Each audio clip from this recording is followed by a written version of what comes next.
Hello and welcome. This is Nehal Tambulwadikar. I'm an art historian currently working with the JJ School of Arts, Mumbai in the Department of Art History and Aesthetics. Today we are going to do module number that is Dada and Surrealism, which comes under History of Western and Indian Art. In this module, we will be discussing about the two very radical and controversial movements in the history of Western art, which are called as Dadaism and Surrealism.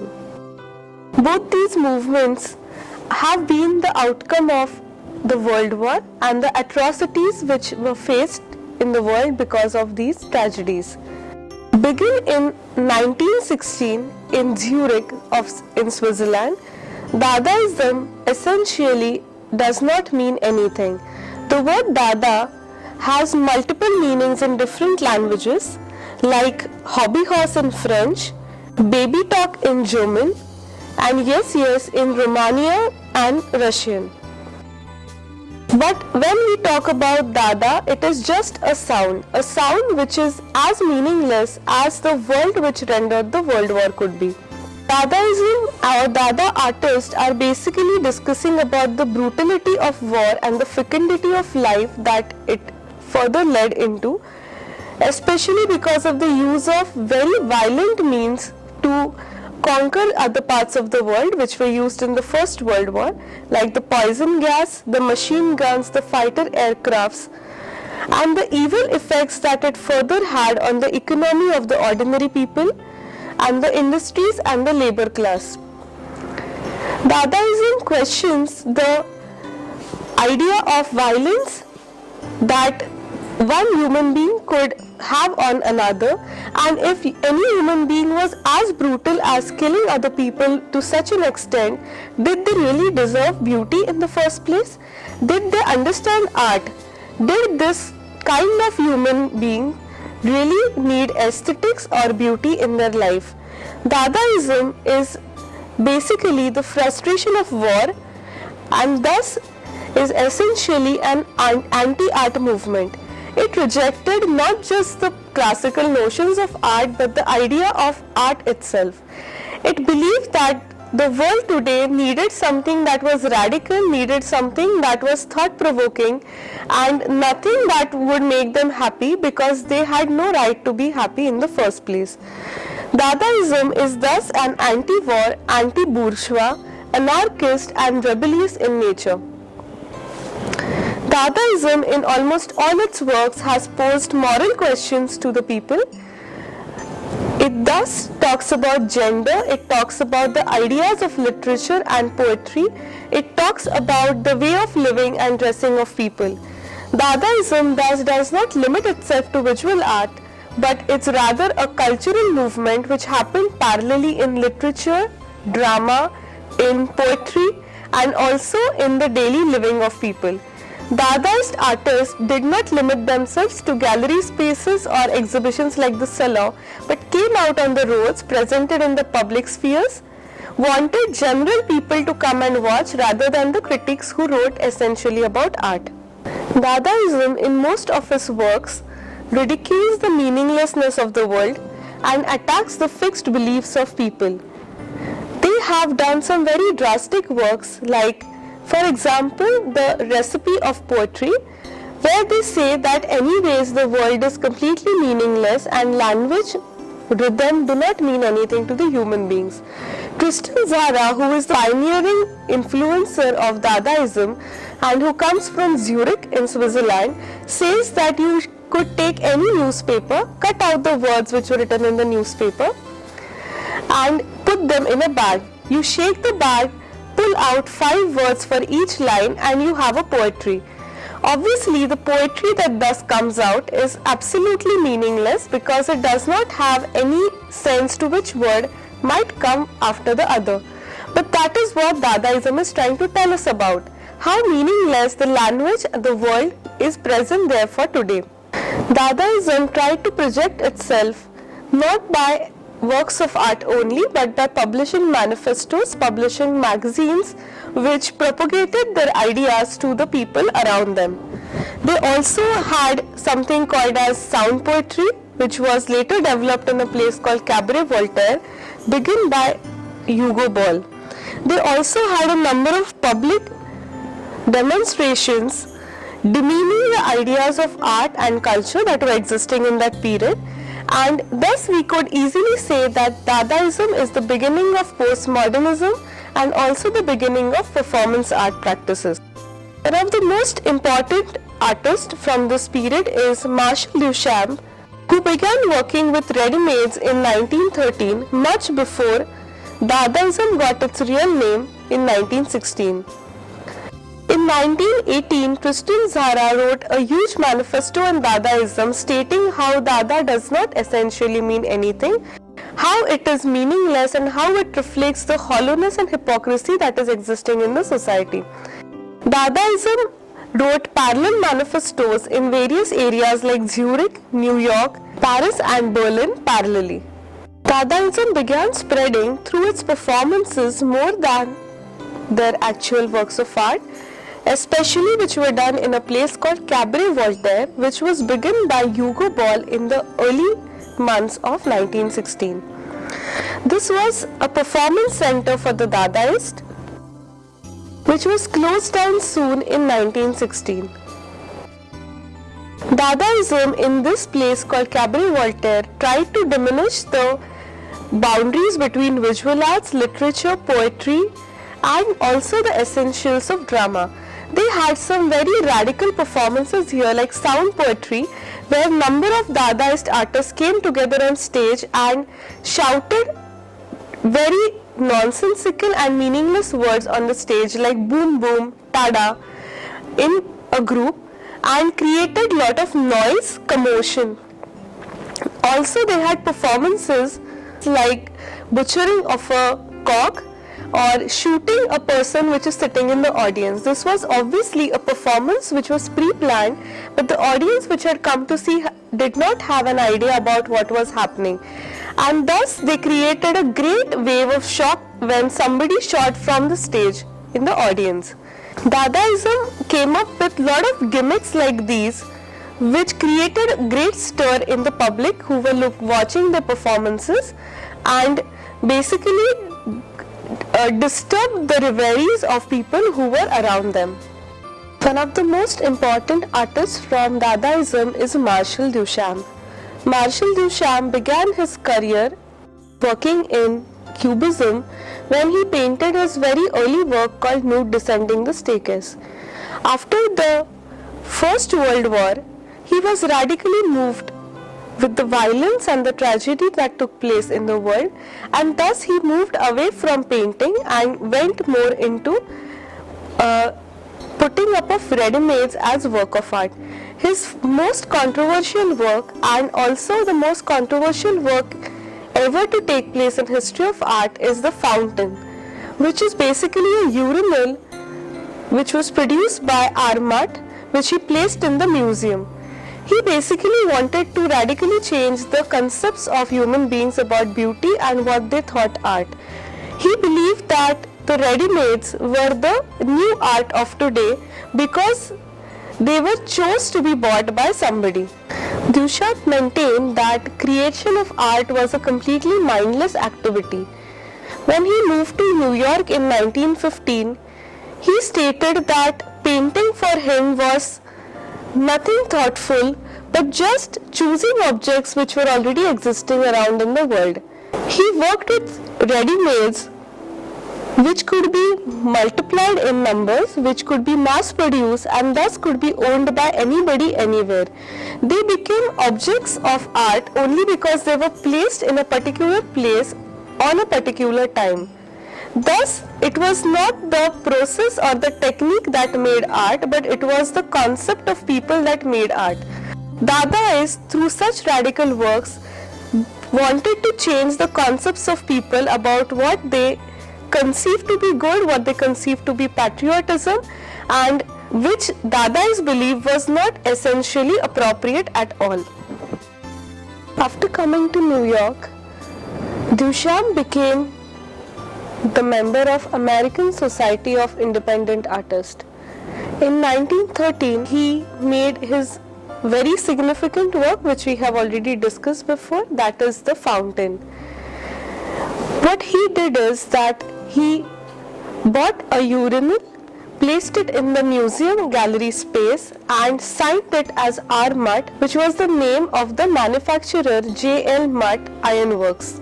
Through this work, Duchamp argued that art objects might be crafted and manufactured for the artist in the mass-produced modern world.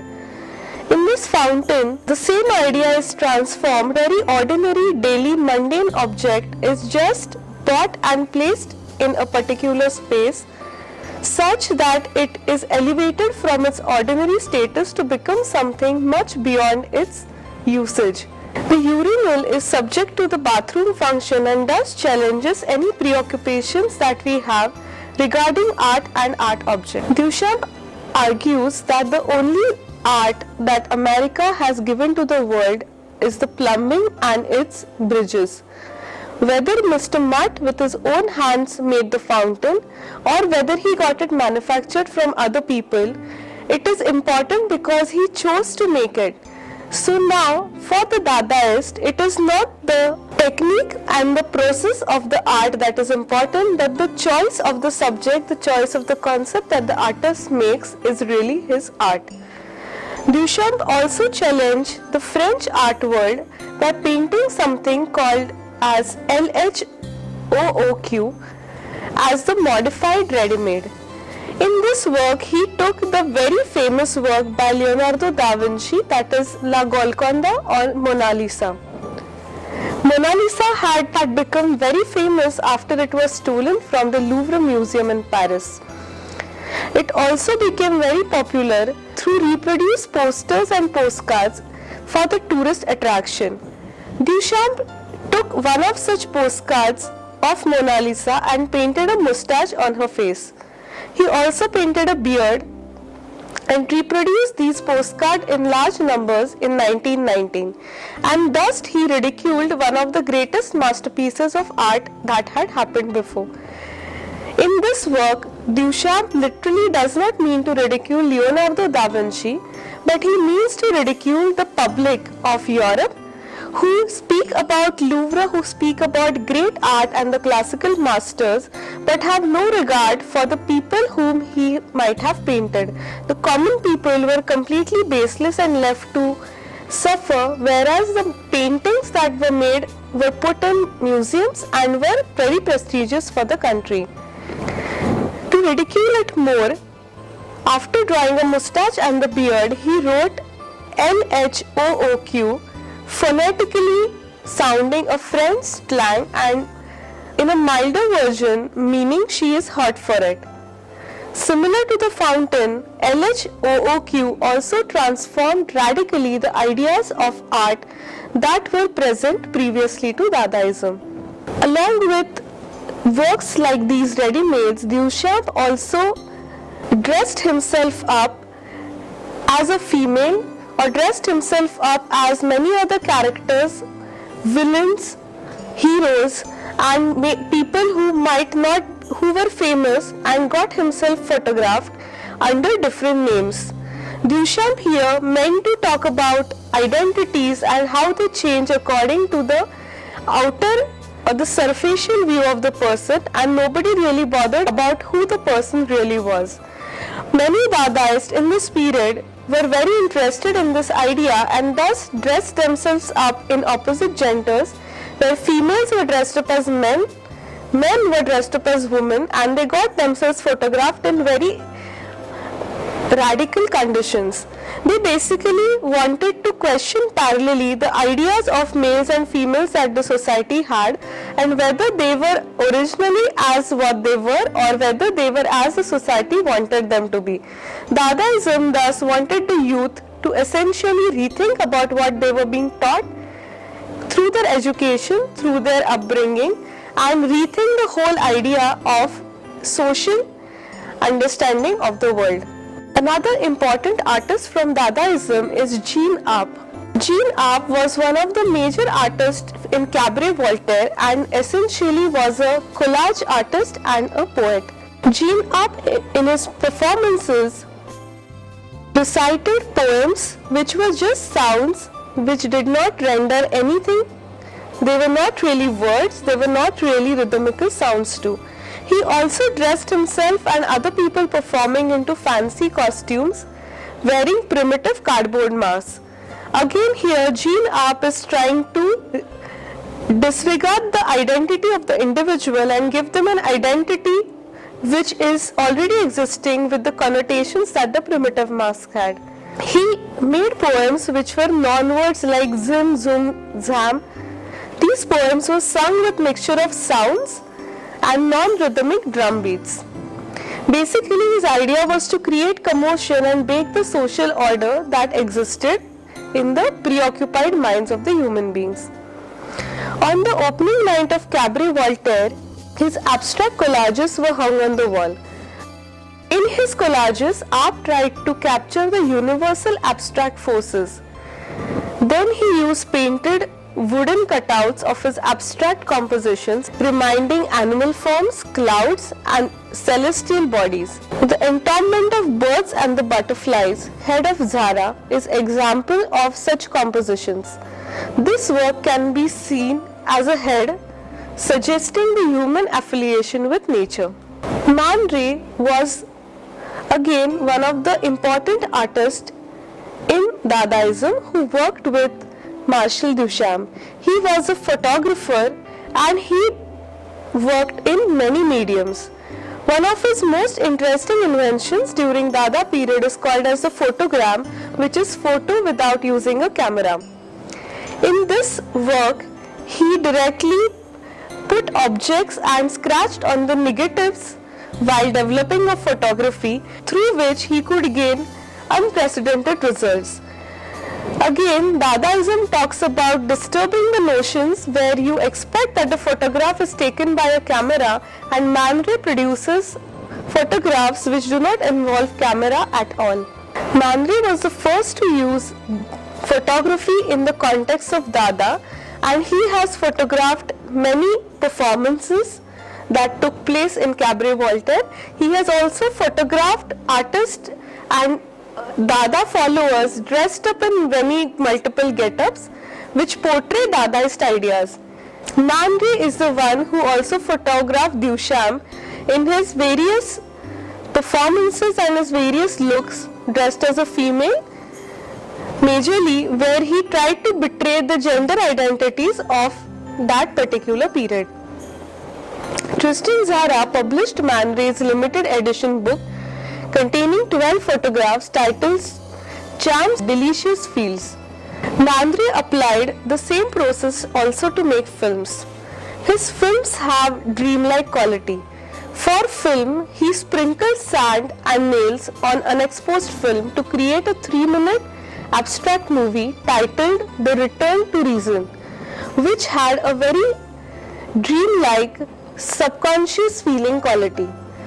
The film signified a new way to see the world, and Man Ray became the first artist who introduced film in the field of fine art. His films also influenced other experimental filmmakers in that period and later to come. The end of Dada and the beginning of Surrealism cannot essentially be demarcated. They almost were parallel in the 1915 to 20s period.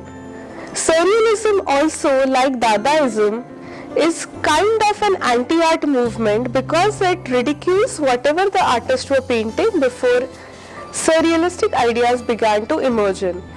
Henri Breton was the person who wrote a lot about surrealism and wrote 3 manifestos describing the ideas of surrealists in 1924, in 1930 and 1942.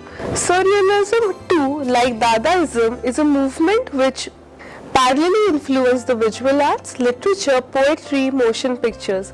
It was a revolt against the formalistic ideas and also the abstraction. Surrealism in the first place was against the formal experimentations in art. It believed that over the period of time, since modernism began taking place in Europe, artists have been more and more involved with the formal experimentations and qualities of art, whereas art is essentially an expression of the human mind. They thus had a completely different approach towards logical reasoning that was expressed in art. They believed that art could express and had the capacity to see beyond what was seen in the world, to show what human beings could think and even beyond what they could have ever thought. They thus preferred to work in disorder the irrational and the violent ideas that took place in the minds of the human beings. Again, the influence could have been majorly the World War, which was almost unimaginable before it actually happened.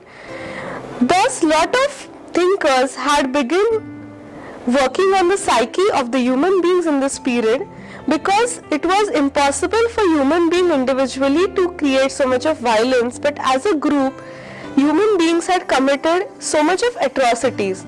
Thus it was possible that the subconscious mind of the humans was very violent, very irrational, and when human beings came together in a group and gave away the social order, the subconscious mind became active and performed actions that they would never do when in their normal senses.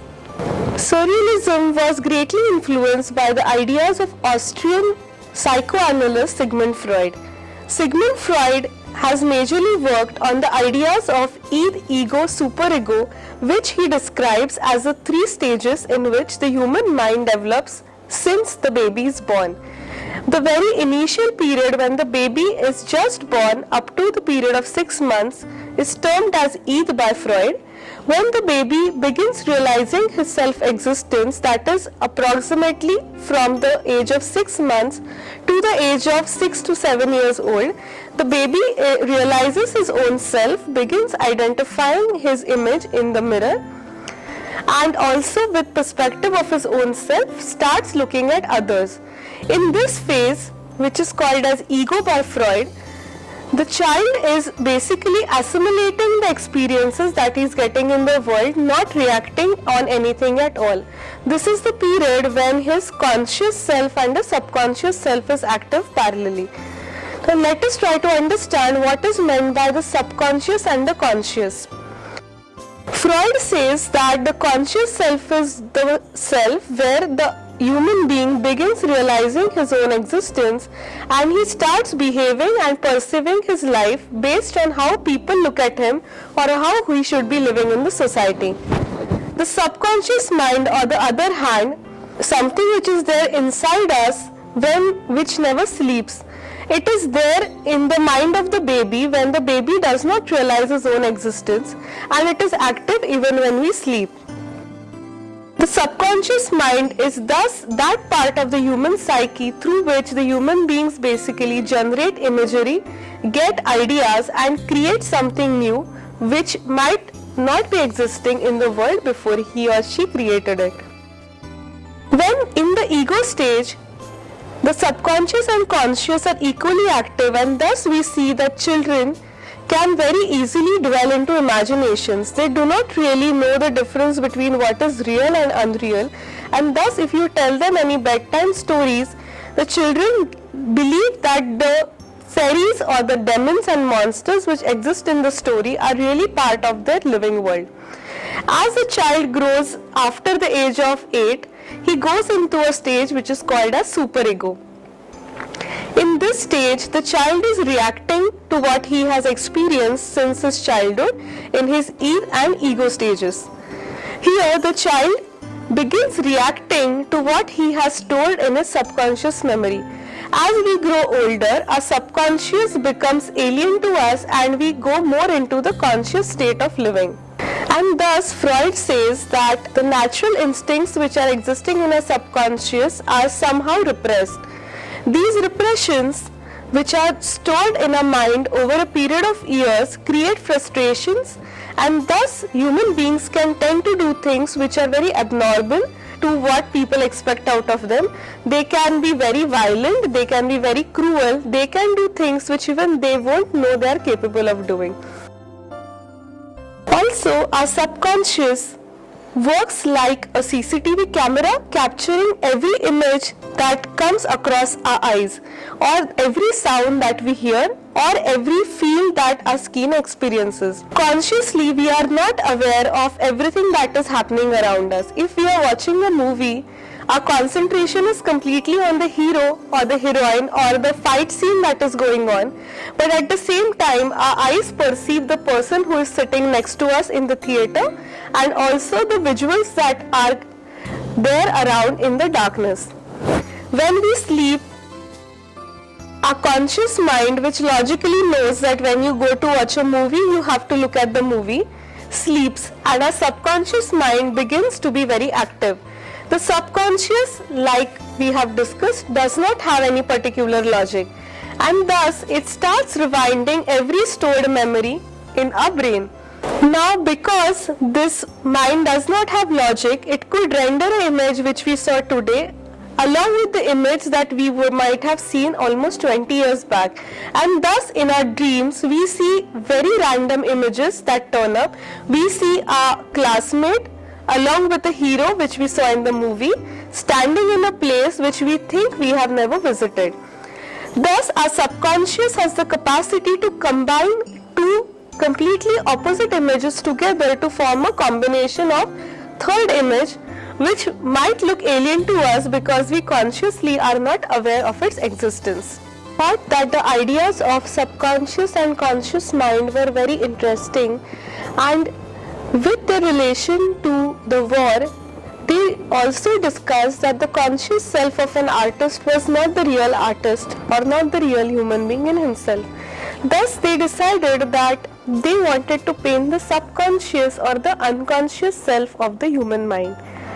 This obviously was not possible because when you are consciously painting a work of art, you cannot be in the subconscious state or the unconscious state. Thus the only relation that they had which went towards subconscious was the dreams. Thus we see that most of the surrealist painters say that they paint dreams. Dreams, according to Freud, are the images rekindled by the unconscious mind or the subconscious mind, or they can be a physical sensory experience which is translated differently by a subconscious, or it could be the unfulfilled desires of the human mind. Thus many of the surrealist works also lead to erotic ideas because Freud believed that the sexual repression is the most prominent repression which exists in the world. Since human beings do not go towards the sexual instinct of themselves like they do towards the instinct of eating and sleeping whenever they want to. Now, let us try to understand what exactly did the artists do when they began painting the subconscious. When they thought of taking references in the dreams, we need to understand the nature of dreams in the first place. Let us remember the days when we were children and we used to look at the skies and the clouds that flew around above our heads. We looked at them and we tried to decipher different forms from them. Or there is water spilled over the desk and we make patterns out of those with our fingers. Those patterns do not really mean anything, we just scribble and doodle on them, but when ultimately a doodling is done or in the process of doodling, we acquire forms which we actually see around in our lives. They do not resemble them directly but have an abstract relation to what they might look like. Thus we see rabbits in the clouds or elephants in the clouds. We might find an ice cream cone in the spilled water on the table. Dreams work pretty much like that because they combine what you see and what you presume that to be. Thus you might see swans which are next to the lakeside and the reflection which might look like an elephant. You get confused, you get an illusion of the swans being elephants because your subconscious mind combines very random images together and creates a third image. Dali has tried to show similar such thing in one of his works where he presents the reflection of the swans as elephants in the lake.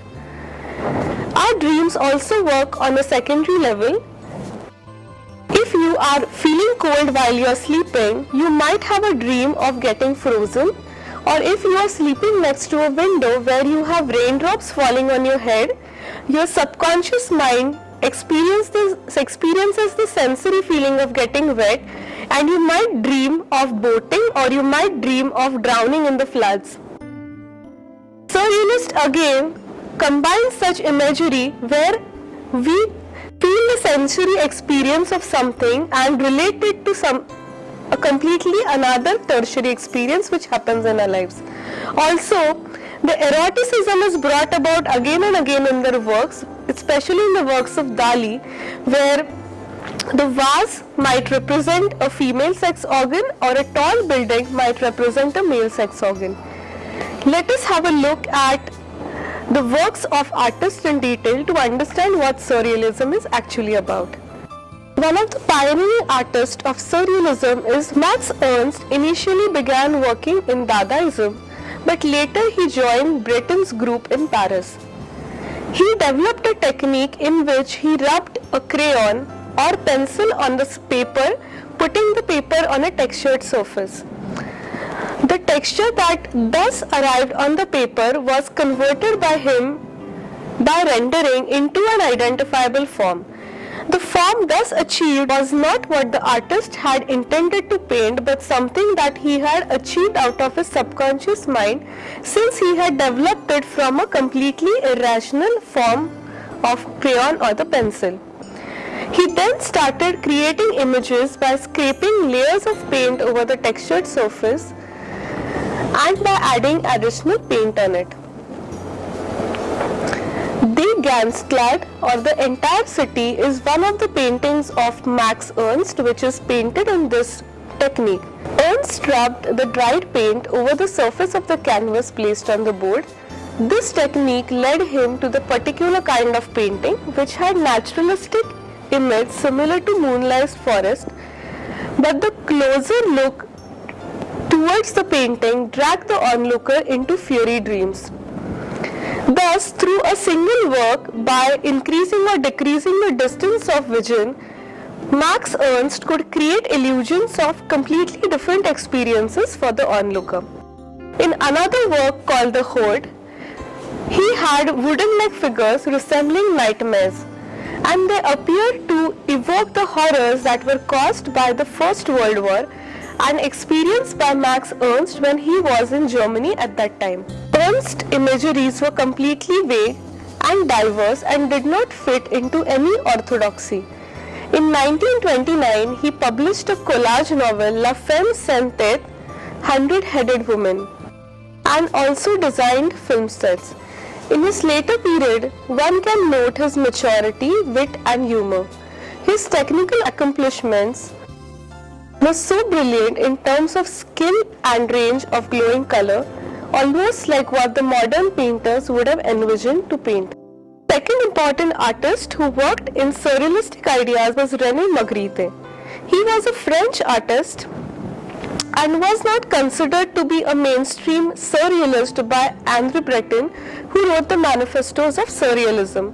René Magritte also worked in seclusion and, although was greatly influenced by the subconscious and the unconscious ideas, did not work only on these ideas but rather used them to convey his own concepts of breaking the social order. Magritte was also associated with the socialist and the communism. During late 1920s, many artists were working in representational style. Magritte too preferred academic and illusionist techniques in imaginative way.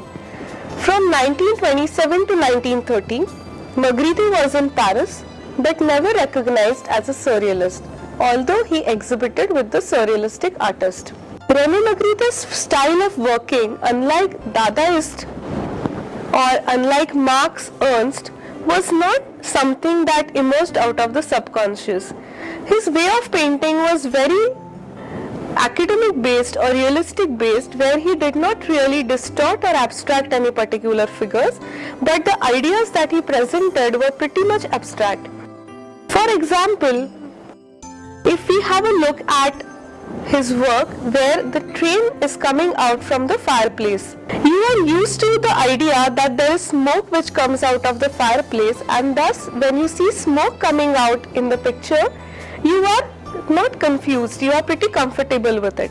As you go closer to it, you see a train which comes out, and the smoke is coming out basically from the chimney of the engine. Now here Magritte has combined the two different objects which are related to smoke and placed them together. He says that in his childhood he had seen such a train and that image was stuck in his mind. Many of his works also depict the ideas where he is taking the imagery away from the known objects and creating illusions of their existence. One of his very popular series representing surrealism is the human condition, where he has created illusions of paintings on the canvas and the actual landscape of which the landscape has been painted. Unless and until you look very closely at the work, you can hardly differentiate between the landscape and the work of art which is placed in front. His very popular works are Sleep, The Kiss, and also his series where he works with the names of the words and the meanings of the words. In these works, he has painted different objects like the horse, the jar, the orange, the jug, and he has named them completely different. The horse might have the label of the jug might have label of the orange. He is basically trying to question the arbitrary relation of the words and language that we use and the original objects that you see around in the world. He questions the idea of why an apple should be called an apple in the first place, because the object does not relate to the phonetical sound of this word in any ways. Magritte proficiently broke the conventions. He majorly used everyday objects in his works and changed their perceptions in our minds. In some of his works, as you can see here, he has painted a rock above the sea floating in the air. He is trying to change the perception of the heaviness of the rock. We get confused because we don't expect the rock to be so light that it can fly up above in the thin air. He also has painted illusionistic works like the plants which grow up into owls, or a wardrobe of a lady who is just dead and her clothes hanging on the line there, having illusion of a human body inside it. He has also painted boots which suddenly turn up into human feet. In some of his works of illusion, he has diverted the objects from their original sizes and positions. For example, the walls become the sky and the sky is painted as a wall. The comb is painted much larger than the bed. Basically, the original sizes and the objects are diverted to its opposite dimensions. Magritte here is not trying to create just illusions, but creates a dreamlike feeling to question our ideas, which are so fixed and so decided that we cannot think of objects in any other perception. He is trying to tell the public that the social order that we are living in is created by human beings themselves, and we need to follow it as it is. We can change the ideas and concepts of objects according to our free will. Magritte's images also convey the multiple meanings of the relationship between object and the painted image. For instance, in a faithful representation of a pipe with the text, "This is not a pipe, ceci n'est pas une pipe" in French, painted in 1928, he is trying to question whether it is the real pipe or not. When you look at the image closely, you doubt why would Magritte say this is not a pipe. It looks like a pipe, but in reality, it is not the real pipe, it is image of the pipe. In the work that follows this work, he paints a pipe in the mid-air. He puts the canvas on the easel on which he has painted the pipe, and again he has written "This is not a pipe" below it. Again, Magritte is questioning us that is this the real pipe?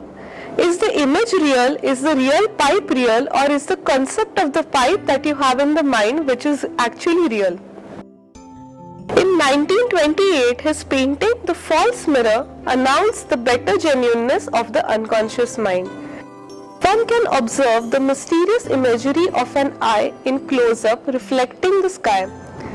Representation of the eye denotes that the eye can only see the visual, which is not the real world.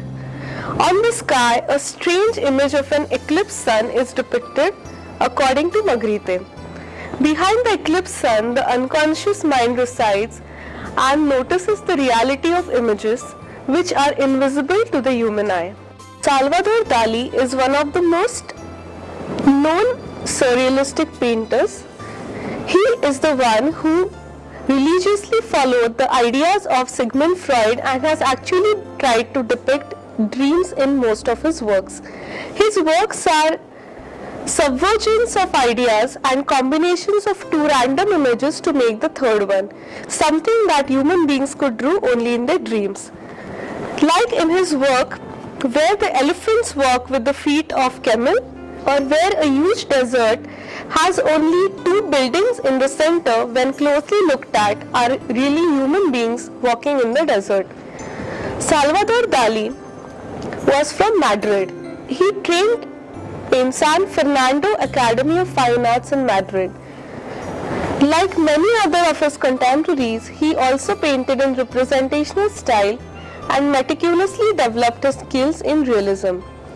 In 1928, Dali traveled to Paris and met the Surrealist.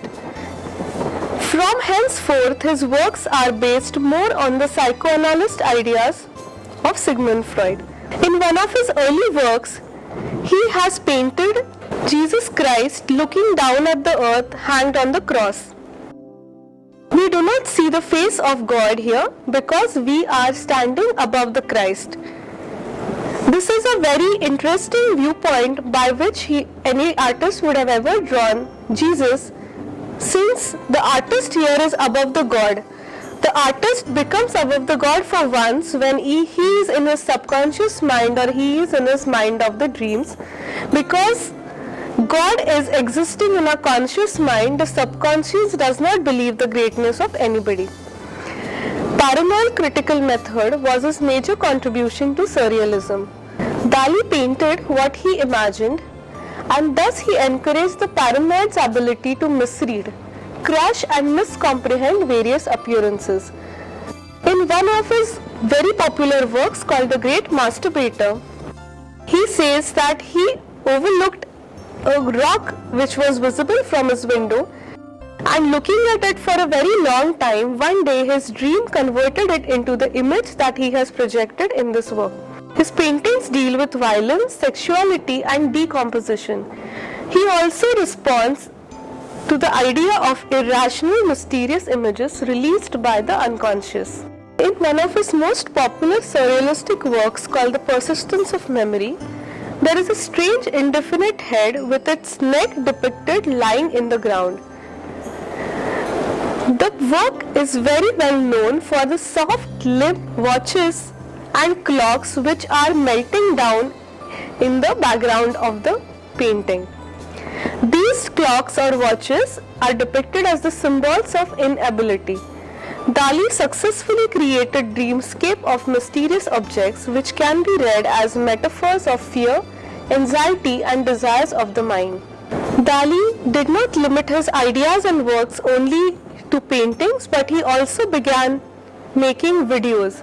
He made his own CD called as Understanding Dali and creating his own language. He said that the subconscious had its own language which was not pertaining to the original language that people used, and thus in order to understand any particular individual we need to know his individual language and try to learn it so that we can reach up to the subconscious mind of that person. Dali, like Dadaist, worked in multiple mediums of photography, video, performances, where he performed himself playing chess on the body of a girl. Dada artists created works of art that suggested irrationality. For instance, making poems out of random pieces of newspapers, displaying everyday mass-produced objects of art, and so on. Surrealist grew out of Dada and extension, but it was a more positive way of dealing with new forms and techniques of myths unconscious minds, patterns of behavior, and the dreams. Dadaism and Surrealism represent that phase of humanity where humans are trying to react to what destruction the humans themselves had created.